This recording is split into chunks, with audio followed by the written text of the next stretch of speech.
గృహ బలం అంశానికి స్వాగతం. ఇంటి ఆవరణలో గనక పాడుపడినటువంటి బావి గనక ఉన్నట్లయితే అది పెక్కు అనర్థాలకు తార్కాణం అవుతుంది అనే విషయాన్ని తప్పనిసరిగా గృహవాస్తులో గ్రహించాలి. దానిని వీలైనంత త్వరగా పూర్తిగా పూడ్చివేయటానికి ఉపక్రమించటం చాలా మంచిది సుమా.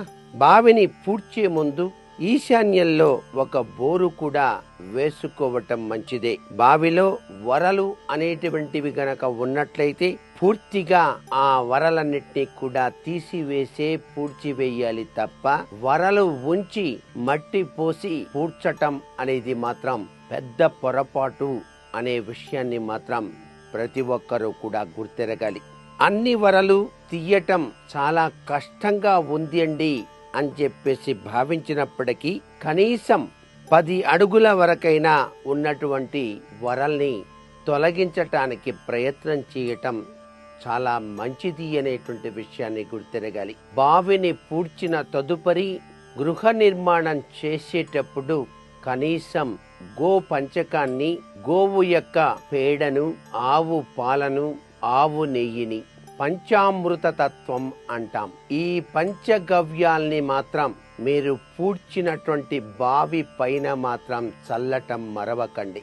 ఇలా గనక చల్లినట్లయితే ఈశ్వరుని తలపైన ఉన్న గంగమ్మకు కోపం రాదు. ఆ తల్లి మిమ్మల్ని అనుగ్రహిస్తుంది సుమా. అంతేకాక బావిని పూడ్చేటప్పుడే మీరు బోరింగ్ గనక వేయించుకున్నట్లయితే తప్పనిసరిగా నీరు పడి తీరుతుంది కదా. బావిని పూడ్చేటప్పుడు మాత్రం కొబ్బరికాయ కొట్టటం మరువకండి. కొబ్బరికాయ కొట్టి ఇది కాలవశాత్తు పూడిపోతున్నది కాబట్టి మేము ఈ బావిని పూడ్చేస్తున్నాం అని చెప్పేసి నమస్కారం చెయ్యండి. ఎందుకంటే చెరువులు త్రవ్వించటం, బావులు త్రవ్వించటం ఇవన్నీ భూత యజ్ఞాలు అని మనకు శాస్త్రంలో చెప్పినటువంటి నిగూఢ రహస్యం కాబట్టి ఈ నిగూఢ రహస్యంలో అంతరార్థం పుణ్యఫలప్రదమైన తత్వాన్ని మనకు పరమేశ్వరుడు ఇవ్వటం కోసం.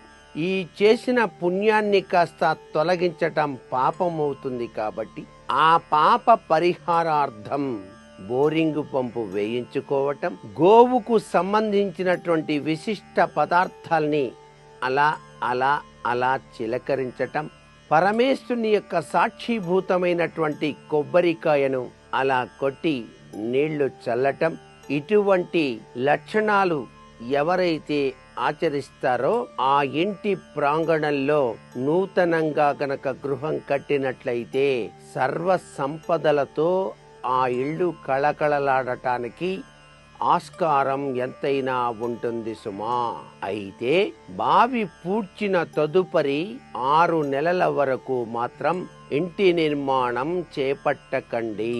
6 నెలల తరువాతనే ఇంటి నిర్మాణానికి ఉపక్రమించటం చాలా మంచిది అనే విషయం కూడా ఇక్కడ వాస్తుశాస్త్రరీత్యా గుర్తెరగాలి. అలాగే మీ ఇంటిలో వివాహం కావలసిన అమ్మాయి లేక అబ్బాయి ఉన్నట్లయితే గృహం కట్టి ఇల్లు నిర్మాణం చేసిన తదుపరి పెళ్లి చేద్దాం అని చెప్పేసి అనుకుంటే 1 సంవత్సరం పాటు ఆగాలి సుమా.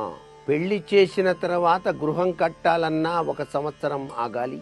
గృహం కట్టిన తర్వాత పెళ్లి చేయాలి అన్నా 1 సంవత్సరం ఆగి తీరవలే అనే శాస్త్రం.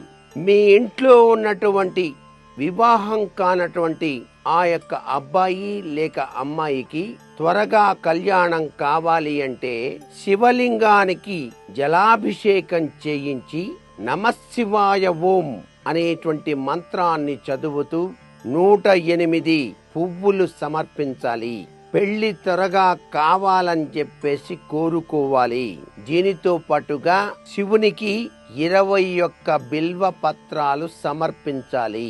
ఇలా కనీసం 7 శుక్రవారాలు చేయటం సర్వదా శ్రేయోదాయకం. స్వామి కరుణా కటాక్ష వీక్షణాలతో పెళ్లి సంబంధాలు రావటం మొదలై కళ్యాణ ముహూర్తం నిశ్చయమై తీరుతుంది అని చెప్పడంలో ఏమాత్రం సందేహం లేదు కదా మరి.